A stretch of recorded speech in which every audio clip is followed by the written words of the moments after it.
Welcome back to Journalistic Living. In our last episode, we talked about the moment when you become aware of feeling stuck. The moment you start wanting something more, something different in your life. And once that happens, something in you shifts. But here's the part that's not always clear. Why do you feel stuck? And what happens with that shift? You are listening to episode 2 of Journalistic Living. And today, we are going to understand what that stuck feeling is really coming from, and why being stuck and feeling stuck are not the same thing. Plus, we are going to give ourselves the opportunity today to say something important out loud. You ready? Let's go.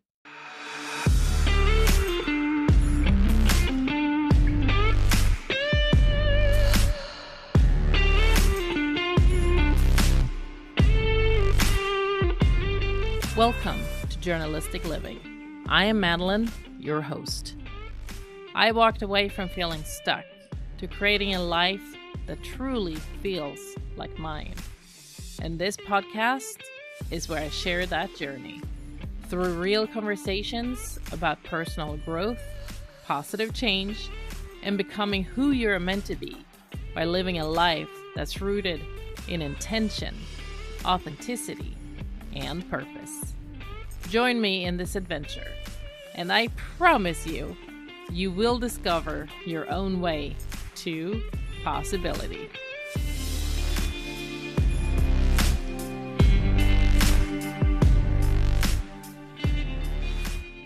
It's normal to look at your life and think that you are a bit stuck in a job, a relationship, a season of life, or even just within yourself. Unfortunately, most people stop the conversation here because this is where many of us think that there's nothing we can do about it. The thought, it is what it is, often comes to mind, like an excuse not to act on the awareness that something in your life is not aligning with who you are. But journalistic living is not about letting feelings of defeat take over. It's about finding the possibility for the next step forward. So today, we're going to slow down and dig a bit deeper. Because if we don't understand the reason behind our feelings, how can we change? Recognizing feeling stuck is a great beginning. But feeling stuck and being stuck are not the same thing. And learning that difference can change how you see your life and move from it is what it is to I am ready for a change. Now, being stuck has its roots in external situations, and it is absolutely real. Not imagined, not minimized, and not simple. It's life with limits. Most people can't just walk away from a job overnight because responsibilities still exist. Bills still exist, and basic survival is part of the equation. And you can't always pause a life situation just because something inside of you feels overwhelmed. A relationship, for example, it holds history, love and care, shared responsibility, maybe even children, and often years of building a life together. So the question is not to leave or take a break, unless, of course, it's a toxic relationship or very destructive situation, which is a different type of discussion that we will have in a different episode at some point. But for what we're talking about today, instead of just giving up on a situation or relationship that is part of who you are and what you want to be, we need to ask, how can I show up here to this part of my life without losing myself? That same complexity exists all around us in a season of a life where it feels financially heavy, trying to keep up. Maybe carrying emotional responsibility and simply trying to hold everything together without collapsing. And it's not just financial or emotional responsibility. It can also be health challenges, mental or physical, that affect your energy, your rhythm, your capacity. Maybe you have caregiving responsibilities, or you yourself might be aging or having children, going through life transitions, where your freedom narrows for a period of life instead of expanding, or simply not having access to support, resources, or opportunities that would make change feel realistic right now. And in those moments, it's not about quick decisions. It's about navigating life with real limits and real weight. And this is often where our deeper work begins, where we slow things down and understand what you're dealing with, and start finding ways for you to move forward in a way that fits the life you are living. And this is the kind of work we do in our life coaching sessions.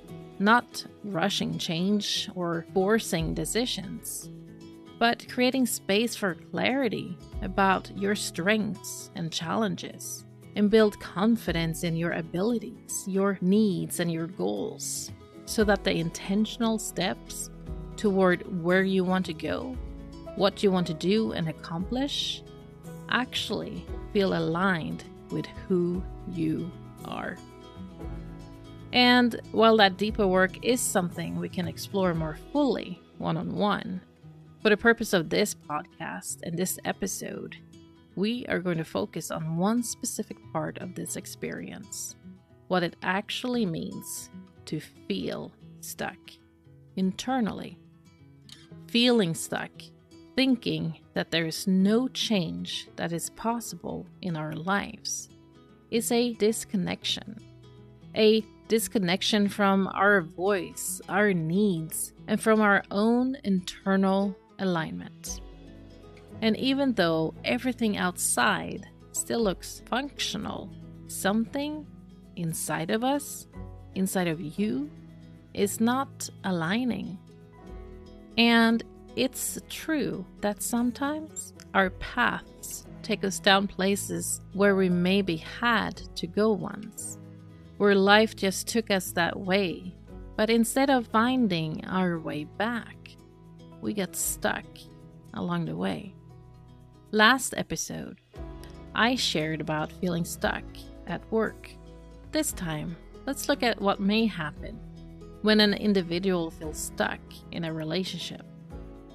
From the outside, at first, everything looks fine. The relationship is there. Conversations still happen. Life is moving forward. And nothing is trapping the person there. But inside, it doesn't feel that way. Let's take a closer look. Let's say that one night, the person is getting ready for bed and lays down next to their partner.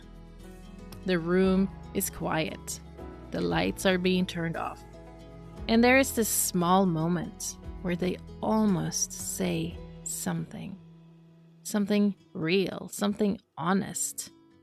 Maybe about how they've been feeling. Maybe about what they've been needing. Or how distant things have started to feel. But instead, they stop themselves. They tell themselves, it's not the right time. Or, I don't want to start anything. So they turn over, say goodnight, and go to sleep.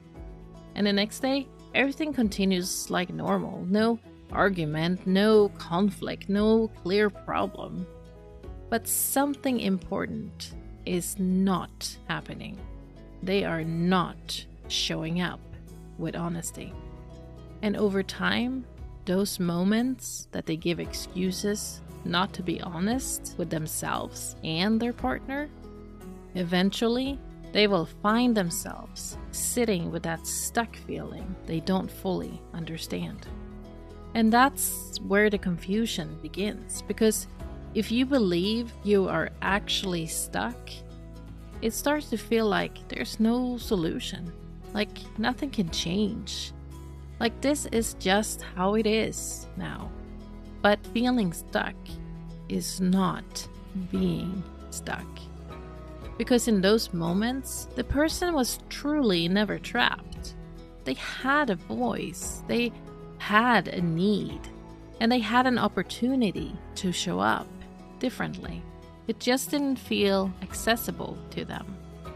But instead of allowing it to go so far as not talking at all or falling out of love, the best solution would not be to walk away.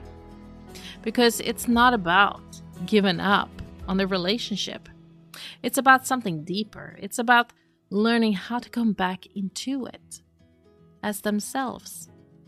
To speak, to express, to reconnect, to bring more of who they are into the space they are already in. It's important to understand that when disconnection continues, it doesn't stay hidden forever. Eventually, it becomes something more. So suddenly, one night, they find themselves standing in front of a mirror. Not rushed, not distracted, just still for a moment longer than usual, looking at themselves. And in that stillness, something lands. A recognition that feels almost too simple to ignore. An internal dialogue that begins with saying, I don't feel like myself anymore. And that's often where the question shows up. What happened with me? And somewhere underneath that, what is happening with us? But that feeling doesn't show up the same way for everyone. It can look like withdrawal, pulling back, staying quiet, not expressing what you need. Or it shows up in the opposite direction, through frustration, shorter patience, more reactivity than usual. In relationships, it can look like tension building, defensiveness, or communication that feels sharper than it used to. At work, it can show up as irritability, control, micromanaging, or reacting in ways that don't match who you want to be. And it matters that we notice, because feeling stuck doesn't just stay internal. It shows up in how you move through the world. And sometimes it creates distance from others and from yourself. It's a signal that something inside of you is asking to be understood. Because what's really happening isn't just dissatisfaction. It's a disconnection from the identity we take on in the role we live in for that moment. And we all go through life in these different roles. We all have them. Roles that we grow into over time. Like the role of the one who holds it all together. The one who takes care of others. Or the one who stays strong. The one who avoids conflict. The one who performs. Or the one who keeps things stable. And none of these and others are technically wrong. But is the role you have grown into truly a reflection of who you are? What about the role you take on when you are the one who shuts down when it's too much? The one who gets overwhelmed and doesn't know how to speak? Or the one who tries to control everything to feel safe? Maybe the one who pulls away instead of asking for help? Or the one who says, I'm fine, when they are clearly not? And all of these are human too. They are adaptations. ways we learn to survive emotionally, navigate relationships, and move through pressure. But over time, you don't just act in these roles. You start losing access to what exists underneath them, what it means to be you. And slowly, you begin to disappear inside them, because living inside a role for too long can pull you away from who you really are. Sometimes we develop these roles from earlier experiences in life, including childhood, including difficult life circumstances or psychological trauma, where speaking up didn't feel safe, where expressing needs created consequences, where being easy, calm, or low maintenance helped keep things stable, where emotional control became survival. So over time, you don't learn to fully express yourself. You learn to adapt yourself. You learn to manage yourself, to function, to stay acceptable. And slowly, adaptation starts to feel like an identity, a false identity. The thing is, though, we can only play a part for so long, because there comes a time when something changes. Not all at once, not dramatically, but in small repeated moments, you start noticing it more often. You catch yourself holding back, shrinking, adjusting before you even think. But this time, it stays with you, because awareness now has questions attached to it. Why do I do this here? Why am I acting like this? Why am I being so different in different parts of my life? And once you start seeing the pattern, you can't unsee it anymore. You start seeing the roles you take part in, because it's no longer just awareness. It's awareness with a responsibility to you. Not pressure, not urgency, but recognition that something inside of you is asking for a different response. And maybe it's not a complete life overhaul, right? But maybe a different way of showing up in small, intentional ways that are true to who you are and who you want to be. And this is where we need to bring episode 1 back in, with your 3 words that you wrote down, words that represent who you are and what you want to guide your life forward.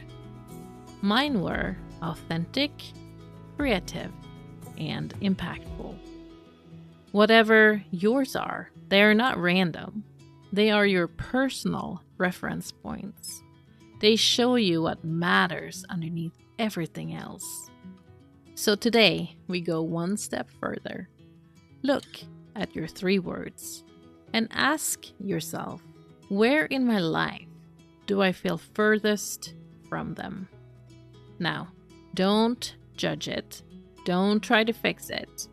Just pay attention.